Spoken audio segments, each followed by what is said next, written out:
Welcome to M&A Access, the official podcast for the Alliance of M&A Advisors. My name is Gina Galusha, and I'm the executive director here. Today, we've got Greg Wilder with us today. How are you doing? I'm doing great. Thanks, Gina. Glad Appreciate that you you're having here. me. Yes. So you have a couple organizations that you kind of run. You tell us about those? I'm a tax attorney and CPA. I spent most of my career working for big international CPA firms, some of the largest ones in the world, but I've had my own two firms for the last 8 years. One's a CPA firm and one is a tax law firm. Awesome. And you are both? Yes, I've been an attorney longer than a CPA, but not by much. Both of them over 40 years. That's fascinating. So I guess you could say I've got 80 years of experience. So both of those have a lot of knowledge behind them, a lot of tests behind them. What made you decide to be both a CPA and an attorney? Great question. It's kind of a long story, but I majored in accounting undergrad, but I never thought I was going to practice public accounting. Always wanted to work big law. My father was a lawyer. My grandfather was a lawyer. Never wanted to practice with small firms like theirs. But when I was coming out of LLM and tax program in the law school in University of Florida eons ago, Florida was the first state in the country that passed what's now the law in 48 states. That was a requirement to have 5 years of education to get a CPA certificate. Oh. I had only had 4, so there was an opportunity to grandfather in under the old law so I could get a year of experience with an accounting firm to get my CPA certificate. I'd already taken the exam. It's actually a lot harder of an exam than the bar exam. But this is what I've heard. Yeah, I didn't want to waste it, and ended up thinking I was never going to practice public accounting, but it turned into a 43-year career. Wow. So. You get to see both sides. Those are two key advisors in the deal flow process, and you get to see both sides of those. How does it change how you practice both? It really doesn't change that much. I think having worked so long in the accounting profession, I had obviously a lot of background experience with tax returns and tax compliance. But that's really reporting on how a business did in the past. If you think about it, it's like looking through the rearview mirror when you're driving down the road.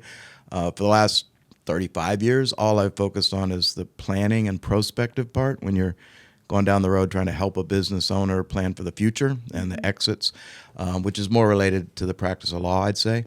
So all I do now is focus on the planning side, but having the background with the numbers and the accounting and the financial statements and the tax returns, I think it gives you a really rounded perspective to look at things from both the financial accounting and the tax perspective. Makes sense. So when you start working with someone who's looking to exit, what is your ideal time frame to start working with them? I joke about it, but I say the earlier the better, literally. Most of the best planning strategies are going to end up with the most amount of wealth in the client's pocket after the transaction, which is what's the key that we're driving for here. They take a long time to implement. I'd say 90% of my clients I'm working with either 1 to 3 years prior to an exit, certainly way before an investment banker typically gets involved to actually market the company. And there's quite a few reasons for that, which we'll get into. But I really try to get to people and get referrals from people, like I said, 1 to 3 years prior to that exit, even when they first start thinking they might have a need to an exit anywhere in the future. Another thing that's really changed a lot in the last 10 years, I'd say, 15 years, the vast majority of my early career, it was traditional estate planning when the private business owner was trying to pass it down to the next generation, trying to pass it down to the grandkids, 4th, 5th, 6th generations.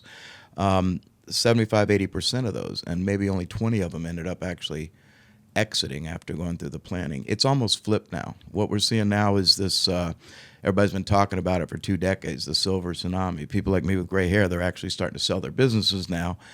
And I'd say 75% of the clients now go in with a mindset that at some point I'm going to have to sell. It's partly generational. In terms of Gen Zs and millennials just either not wanting to do what their parents did. We hear that commonly. A lot of times they maybe aren't capable of taking over the business.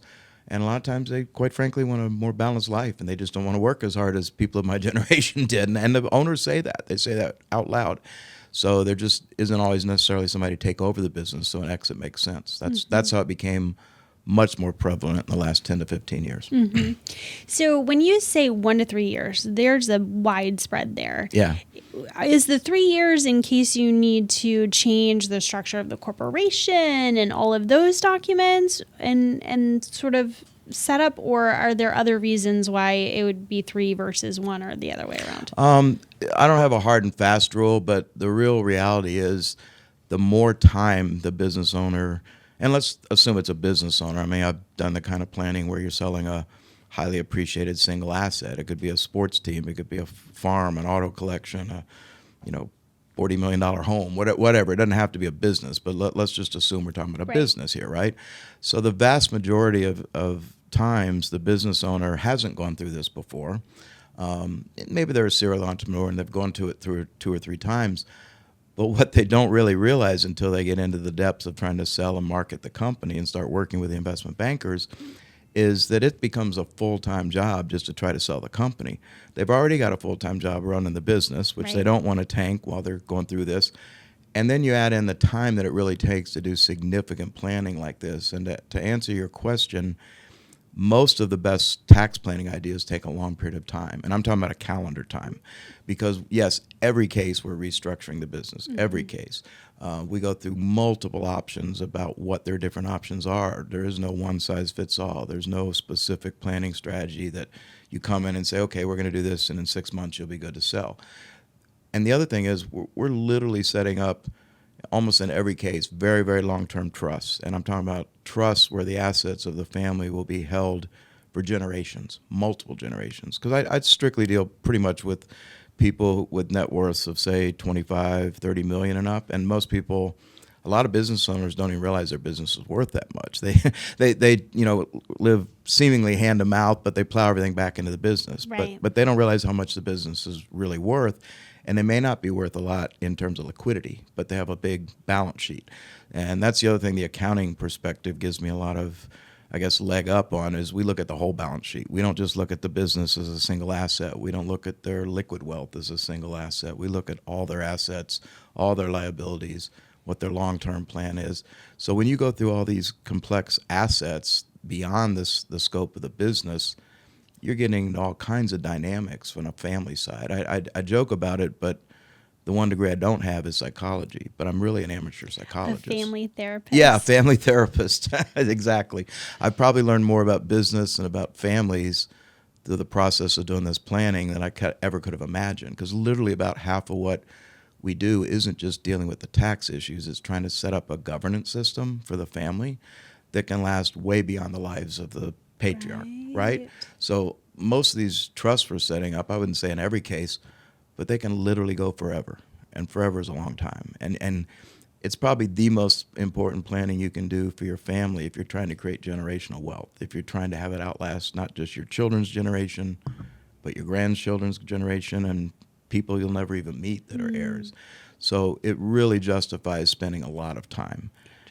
And these people are extremely busy, like we are, right? Yes. So we have to have the discipline to have them have monthly or bi-monthly meetings and get them on the calendar 5 months in advance. And I just know from doing this so long, if you don't have that discipline, 18 other things come up with the business. And that's before they get ready to sell, right? So when you're setting up these, and that's another word that quite frankly scares people, is the fact a lot of this planning, we call it irrevocable planning. And by definition, that word's a scary word. Yes, it is. Because they're making a decision that they theoretically can't change in the future. So I always tell them, spend way more time than you ever think you need to get this right, because you don't always have the ability to go back and change things later, after the sale, or after your children grow up, or your grandchildren come of age, or they marry the wrong person. You don't want to be sitting there thinking, boy, I wish I'd thought of that 15 years ago, if that makes sense. Right. And thinking through the years of experience that you've had, you've probably seen all of those scenarios play out over Absolutely. time, right?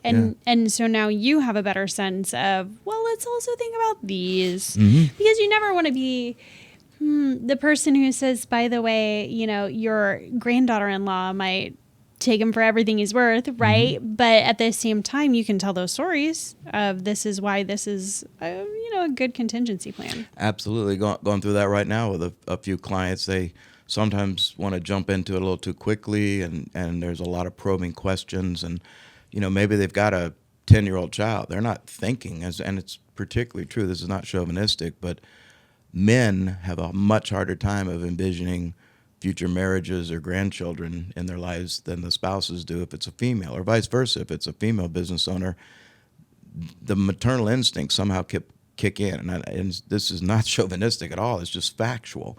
So you're trying to get them to envision what their family is going to look like 20, 30, 40, 50 years down the road. And most business owners, you ask them, what's your long-term plan? Oh, I have one. It's a great one. Well, where does it go? It goes out 3 years, right? If they're lucky. And then we're talking about trying to plan for 20, 30, 40 years out in the future, right? So they need to digest a lot, and like I said, a lot of it's psychological.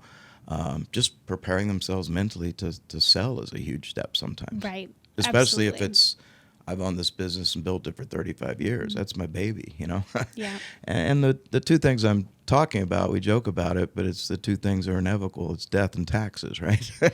And they don't want to talk about it, but it's the necessary evil that they have to. No, that's so true. Okay, so when we first sat down, I was thinking, you bring in tax and tax attorneys to make sure that you keep as much of what you sell. I never thought about it in terms of that legacy of the family and the setup and the generations and any of that before, honestly. So that's really interesting. Yeah, you're really creating what I call a governance system for the family. It is a whole government. And I think one of the things we get into that a lot of planners don't is what I call the afterlife. What is it going to look like after you sell the business, right? Right. Because you've had CFOs, controllers, marketing people working for you for 20 years and people to do this, that, and the other. You sell the business and they're gone. They're gone overnight.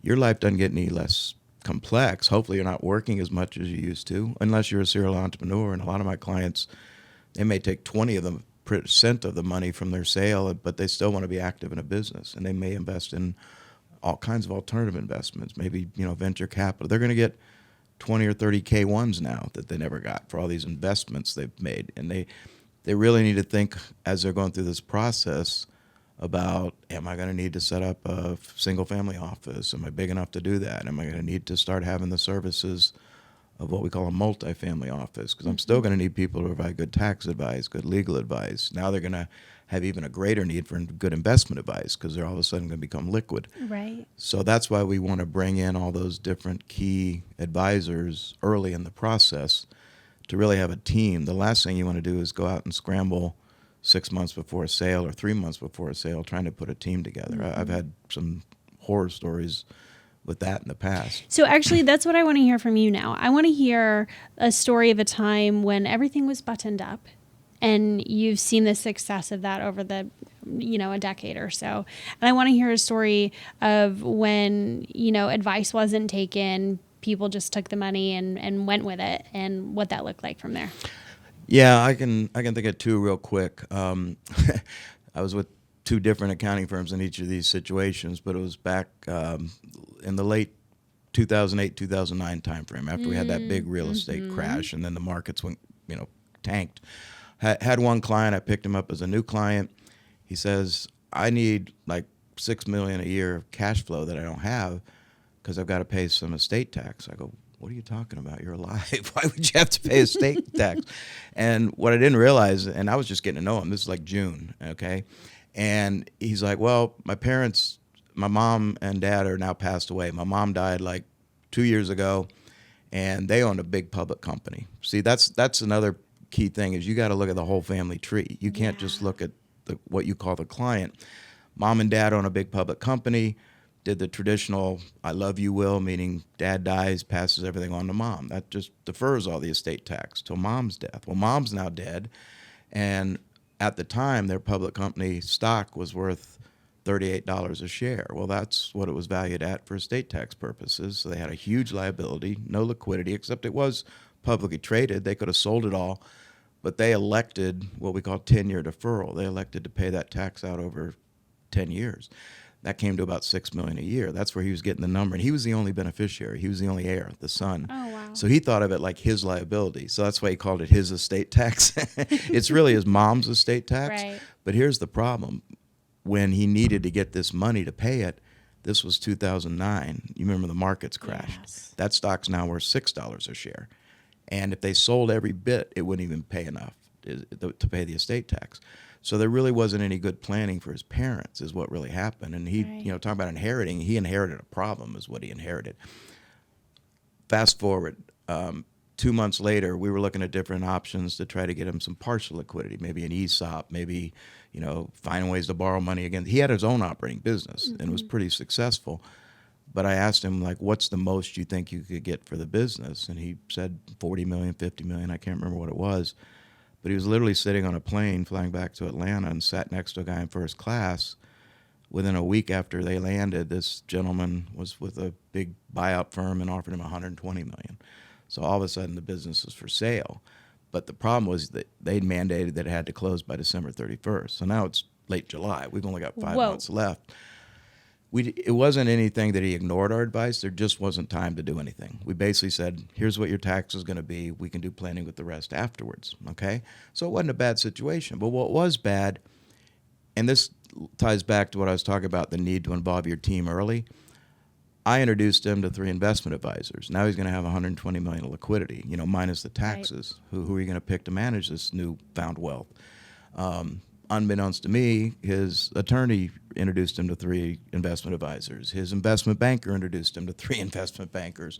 I think he said, I've been to every great steakhouse in Atlanta, and I've had every great steak dinner. And this is back when we were actually giving pitch decks, right? No soft copies. He was sitting there after the sale, and I never forget this. He came into my office like the first week of January. It didn't close by December 31st. It actually closed a week later, which actually worked out good for deferral reasons. But the point is, he sat on the money for a year because he was paralyzed. He couldn't make a decision. All 12 of the investment advisors started looking and sounding the same to him. He didn't have time to vet it. That year, that 120 million that was sitting in the bank, it could have run up 28%, and he left it in cash, making like 2%. He could have made more in that 1 year to pay the whole tax bill if he had good advice up front and started selecting his team. That's an example I use frequently. I had another situation, this was also in Atlanta, where I was brought in by, I was with a big firm, I was brought in by the partner in Atlanta, meet with these people in September, and they go, we're going to sell this thing by November. I'm like, okay. There's not much I can do in 2 months, quite frankly. One of the big reasons that we get into planning 1 to 3 years before that date is one of our most valuable tools as tax planners is being able to restructure to take advantage of valuation discounts. They don't affect the value of the business, but they affect the amount we're transferring. They affect tax planning, income, and estate tax. You can't use valuation discount planning 2 months before a sale. It's pretty hard to argue to the IRS, you sold it for $100 million, but it was only worth $60 million 2 months ago. That dog don't hunt. So we run into that quite a bit. I've had other situations where a client in Tampa, 2 major law firms were involved, and I won't name them, but they had transferred pretty much 90% of the gentleman's wealth in a business that he sold for $125 million into 2 trusts, one for each of his 2 college-age kids. Okay, one was in Harvard, one was in Stanford. He'd feel like, I've done my job, I did great planning, there's no estate tax left. The problem is the way they structured this, there was 2 problems. One, they were relying on an appraisal that was done less than a year before the sale, valuing the business at about $60 million before any discounts. It sold 9 months later for $125 million, so there's a problem right there. It wasn't a credible valuation. More importantly, the way they structured these trusts, the children would have ended up with all the money, and the parents, meaning my client, ended up with the tax liability. That's actually good tax planning because we're trying to have the senior generation pay the income tax so that everything flows down to the children. Right. But it isn't a good thing when the parents are left with $25 million and the tax bill's $25 million. The planning literally was going to make the parents broke and having to beg their kids for money. Those are a couple that come to mind as like absolute disasters. We were actually able to save the day, but it wasn't easy. I'll tell you that much. Wow. Yeah, so those things happen. You sometimes, I think it's an example of people that don't do planning, and it's an example of people that do planning without understanding all the consequences because they jumped into it way too quickly. So we've talked kind of about how you need time. You need time to assess the situation, to see where the structures lie and where all of the wealth resides, and the intergenerational impact that it can have. Talk to us about where you start when you are working with someone. When someone comes into your office and they sit at your desk or you sit at theirs and you look at them and you have so much time to work with them, where do you start? How do you assess what are the priorities and what you need to kind of Sherlock first? Okay, yeah, great. I guess, it's an old dog not learning new tricks, but it works. I've used a process for, 30 plus years. We generally divide our engagements into 3 phases. And the first one we just call information gathering. And we're not trying to, I'm actually probably learning more about them than they're learning about anything technically. Because you really have to understand the family dynamics, like I was saying earlier, who their parents are they still alive? Do they have any wealth? Do they have siblings? Do they have children? I mean, what are their views on wealth? What do they want to do with it long term? And I think this is a classic case where old school works best. I still meet with my clients in person. I've got clients in Chicago, LA, West Palm, Tampa, Raleigh right now, and I go to them. I go to them because this is the most personal and intimate planning they're ever going to do. I almost insist. Sometimes I don't have success, but I try to insist that if they're married, both spouses participate in these meetings. I've had many cases where we go 3 meetings in, and the gentleman owner will say, well, I don't need my wife involved. This is my business. 3 meetings in, he goes, we need to probably get my wife involved. And we start over. Because there's such different viewpoints that people have, even husbands and wives, or later in the process, much later in our process, we almost insist before they put a plan in place that they bring in the adult children too. That makes total sense because they all think differently. Yeah. Right. And their plan should not look like the plan for their best friend or the guy they met at the country club. Right. Especially when we're dealing with generational wealth and the perspectives of their adult children vis-a-vis what money is going to pass down to the grandkids can be dramatically different of situations. But going back to the process, it really depends on where they are today. I've got a situation right now that I've never seen in my long career. I've got 4 clients looking at major sales in the next 6 to 8 months. Smallest one is going to be 30 million. Largest one could be $500 million. Wow. Not one of them even has what I call the drop dead documents. They don't have wills. They don't have revocable trust. They don't have guardians for their 4-year-old kids. They don't have healthcare durable powers. One of them's a doctor, doesn't even have healthcare powers. So in that case, you're putting a Band-Aid on it real quick. Like if they're, in one case, the gentleman, 2 cases, they're not even married. If they get on the wrong plane tomorrow, there's a disaster because there's a 40% estate tax due in 9 months with no liquidity to pay it, no insurance. And like I said, I've been doing this a long time. I've never seen 4 in a row that don't have anything. So in that case, you got to start with the basics, and that's like full-scale, quick planning you got to do, right? Because you don't want that client, like I said, husband and wife getting on the wrong plane together and having a disaster or getting in the wrong car, So it really depends on the fact pattern. I've had other situations where they've done massive amounts of planning in the past. Had a situation here in Dallas, as a matter of fact, with a gentleman that had set up 14 trusts back in the 80s, 1980s, for his grandchildren and had very specific provisions in it saying no grandchild will inherit any money if they're born out of wedlock. He just felt very strongly about that, for example. Well, fast forward to 2008, he had 4 illegitimate grandchildren. He felt very differently at that point when he was playing ball with them, right? Changing an irrevocable document 30 years later is not exactly easy. Okay, can I ask a question? Yeah. What is the purpose of an irrevocable document? The irrevocable nature of it, if you have a revocable document, that's what I was jokingly calling the drop-dead documents. Right. You can change them tomorrow. It doesn't do anything to eliminate estate tax. Okay. It just governs how your assets are disposed of, who's going to take care of the people, the money.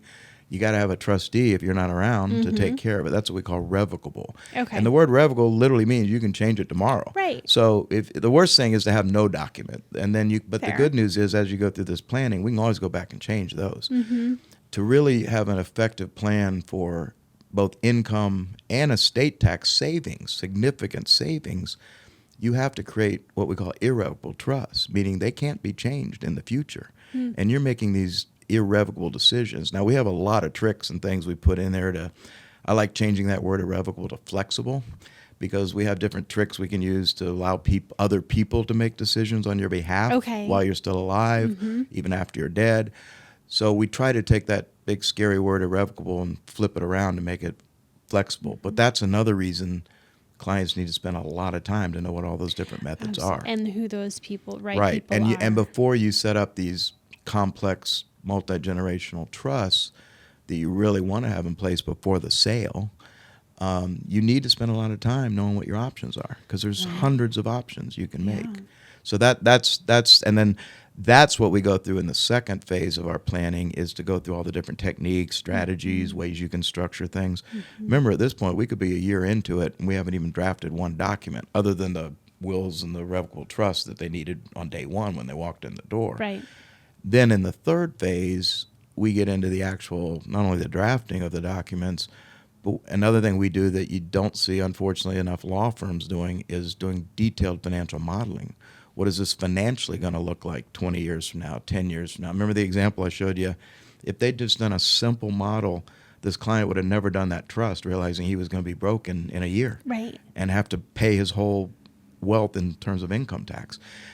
That was simple planning 101, but a lot of attorneys do great jobs drafting. And I'm critical of my own profession sometimes, but they don't integrate the financial aspects of it, which is absolutely critical, because you've got to show people what this is going to look like at each generation and who's going to have what buckets should we put the wealth in, where are you going to draw from, and it's just a very, very comprehensive process. I think it all leads back to what I said up front. It takes a year to sometimes 2 years to really get a great plan in place that everybody's happy with.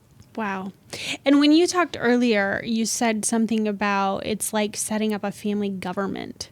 And so when you're making it flexible, is it in terms of what kind of powers those members of the family government have? Absolutely. Okay. Yeah, and a lot of times, by definition, we have to give those powers to groups. I'll call them groups of trustees. Sometimes those are the family members themselves. Sometimes they're not. A lot of times clients have a hard time. That's maybe sometimes the hardest thing they have to decide is, who do I trust? The word trustee means you trust them. Right. And who do I trust to govern my family's wealth, to make the right decisions for my children? I like to tell clients there's 3 roles of trustees. One is just what we call to do the administration. Somebody's got to marshal all the assets. We might want to put it in a different jurisdiction for favorable tax results, like South Dakota or Nevada or Alaska, places they may never even go. And those are really what I call ministerial duties. But the key decisions that trustees make, and these can be groups of people, it's not just one person, are making distributions. Who should they distribute money to, under what terms, how much, when should they not distribute money? And then the second one is, how should they invest the wealth, and who should make decisions on what to buy, sell. Those are decisions that people have to make after you're gone, and many times for multiple generations. Do they get like a guidebook? No, well, it becomes a trust that is a guidebook. Well, no, I mean, it's just a Bible. kind of like here is my desire. Yes, we have a lot of checklists and examples I give people, and I could spend hours going through some of those. We do spend hours going through that in the design phase. I'll just give you one simple example. Okay, how do you feel about, should your children get a distribution if they're on drugs? No, of course not, right? Well, why do you want to? Well, what about rehab? Well, that's different. I want them to get money for rehab. Well, you got to say that in the document. If you say no distributions if they're on drugs, that would prevent them from getting help, right? So that's just one of literally like hundreds of examples that you want to go through. And you don't want to have to rely on being able to change that 10 years down the road when the grandchild's on drugs, right? You want to try to think about those things now that could happen in the future. And it's hard. It's hard. Like I said, a lot of these business owners are thinking, my long-term plan's 3 years from now. Well, now we're talking about 30, 40 years from now, right? Yeah. Yeah. You're making them use their imaginations a Yeah. lot. Well, yeah, imagination. We're having to force them to imagine what their children's future spouses are going to look like. Should they participate in the beneficiary distributions? How do they feel about future marriages, second marriages? You get into all this heavy duty family planning, Wow. and people don't think about it. They think it's just taxes. Now, let's be honest here. One of the tail that's wagging the dog is taxes, because if they don't do this planning, I like to tell them, you've got the worst silent partner in the world, and that's the U.S. federal government. You don't know they're there, but they're going to take a minimum of 20% of what you own today in income tax to probably closer to 40% when you add in state taxes and you add in different phase outs and this, that, and the other. What's left after that, let's say 30% haircut, now they're going to take 40% of that when you die. So they're a greater than 50% partner that people don't realize. That's the power of this planning, is to eliminate that and make that number as small as possible. That's how great fortune becomes small fortunes over several generations. It's not doing this planning. Yeah. That's a really solid pitch. With me, you keep this much. Without me, you keep this much. It's pretty easy to justify what we charge them, because we're saving them multiples of what this costs. For sure. What I can't give anybody, and I wish I could figure this out, I would have been retired a long time ago. How do I give them more time? I can't give them that. No. But they've got to invest that. That's what they've got to commit and invest. That's true. Okay. All right. This has been so interesting, but there's a couple things I want to talk about outside of this. Maybe people don't enjoy my rabbit trails as much as I do, but thank you. I've really enjoyed this conversation. The question I have for you is we talked earlier about that fellow who got, like 12 financial advisor recommendations because, the people in the deal flow weren't necessarily talking, right? So how do you coordinate, and what do you think are best practices for coordinating with the other advisors on the team?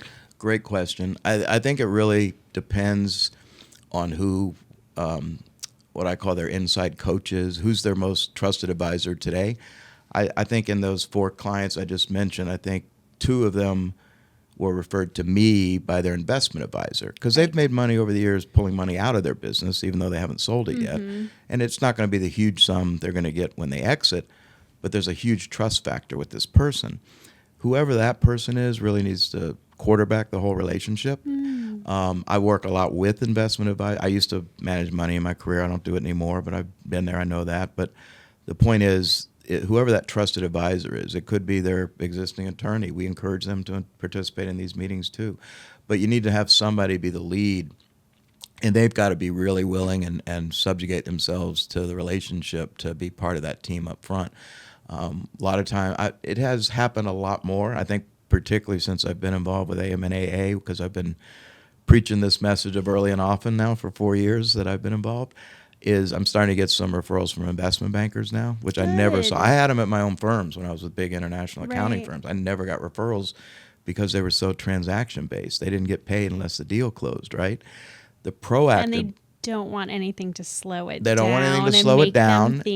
They don't have to deal with the family dynamics. They're just trying to get the business sold. And there's some exceptions. I'm not, right. I'm not glossing this over.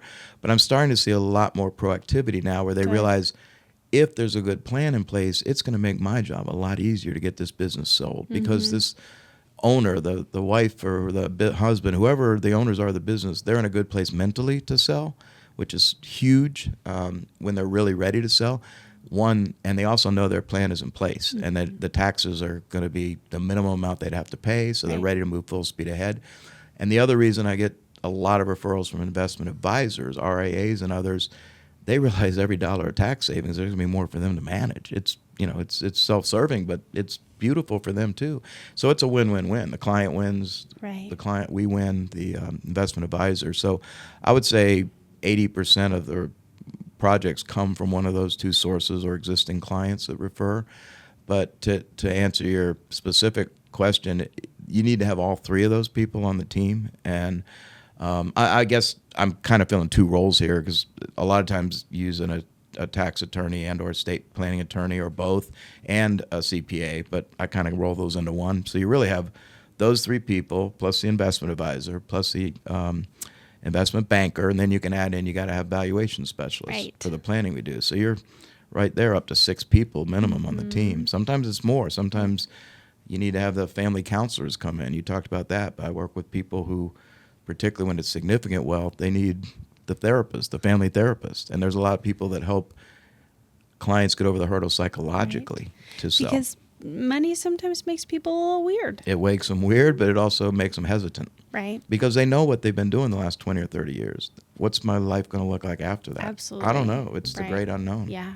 And now you also have the like tech due diligence as well, since there's so much tech involved in all the sales. Oh, yeah. I'm not even talking about the due diligence. There's so many partners. I'm not even talking about right. once you're in the deal. Right. Let's say that's 6 to 9 months before the sale. Now you can add 3 or 4 more people, right? And sometimes you start seeing, if you get involved early enough, to say 2 years before the sale, you may identify for the client, you don't have a good financial accounting team in place. You need an outsourced CFO. You need an outsourced chief marketing officer or a chief revenue officer. If you can increase your EBITDA by $1, it has a multiplier effect. They forget about that. Right. So it also is another benefit of starting this planning early. You got another set of eyes that can recommend things that'll make the pre-tax sale price much higher too. So that's where we start working with all these other people in the team through AMNAA, the ones you just mentioned. Right. You know, all the specialists on the financial side, the due diligence side, the quality of earnings people. They don't typically get involved until a deal's getting what I call closer to the finish line. Right? But you've got to work with them as you carry the whole way through. No, it's true. It's true. It's a lot of people, a lot of faces, a lot of trust. 9 people on a team, or 10. Yep. I'm talking about individual firms, right? But yeah, when we get involved up front, we tend to kind of quarterback that whole relationship. One, because the financial and the accounting and the tax is so critical, but all these other people, and the example I gave you of the gentleman that got paralyzed, he didn't really have a good financial advisor because he didn't have a lot of liquidity. He had his parents' public stock, which is a single stock, and he had, his business, but he didn't have much finance. And I've got a client right now that's worth probably $300 million. He's the poorest wealthy guy I know because he has no liquidity, like none. He's a venture capitalist, and he's invested everything he's made in the last 15 years back into his portfolio companies. So he's about to have a massive liquidity event, so he'll hopefully change in 6 months. But that's the reason they need us to help save. I mean, he could literally make $200 million on this one sale. Right. And to be able to tell him and look him in the eye that we can save you 40 to 50 million of income tax in the next year, that's a pretty powerful statement. It is. But unfortunately, I didn't meet him a year ago. I would have started this a year ago. And I'm not going to control the timing because, remember, this is a portfolio company in a venture capital fund where he doesn't control the timing of the sale. And he's not going to turn down a sale for taxes because this is the right time and the right place. Right. Yeah, totally. Okay, so we've almost ran out of time, but I wanted to do a little teaser of you're going to be joining our virtual chapter to be talking about preferred strategies. Will you give us just a little bit of a teaser of that before you go? Yeah, I think it ties in really nicely to this, but I was asked, I've been sitting in on a couple of virtual chapter meetings over here over the summer, and I think it's the one in September where we're going to be covering maybe the top 5 particular strategies that we try to use, which is a little more granular than what we've been talking about today. Yeah. Today's the big picture, which I think is the most important part, but people start saying, well, what techniques are you using? What's kind of the planning du jour? What's the best things? And there are literally like, I'm not joking here, there's probably 80-something different strategies that we use. There's probably a dozen just in the charitable area alone. But the top 5 that can really move the needle, we're going to give a preview of that and kind of talk into that. It's going to be 30, 40 minutes, but it will be, hopefully informational for the people out there to be able to have intelligent conversations with their prospective clients. Well, I really appreciate you being so willing to share your insights and your experience with our community through the podcast, and you've served on panels before and then doing the chapter event. That's really awesome. Thank you. Thank you. I appreciate you. Appreciate it. Thank you. You're welcome. Thank you for joining us. We hope you learned a lot, not just about family therapy, but also tax and all of the generational things you need to think about. And we'll see you next time. These kinds of conversations are happening all the time. We'd love for you to join in, whether it's through our monthly webinars, our biannual conferences, or our SEMA certification, and then we have our chapter events across the nation all year round. You can find out more at amaonline.com. Until then, see you next time.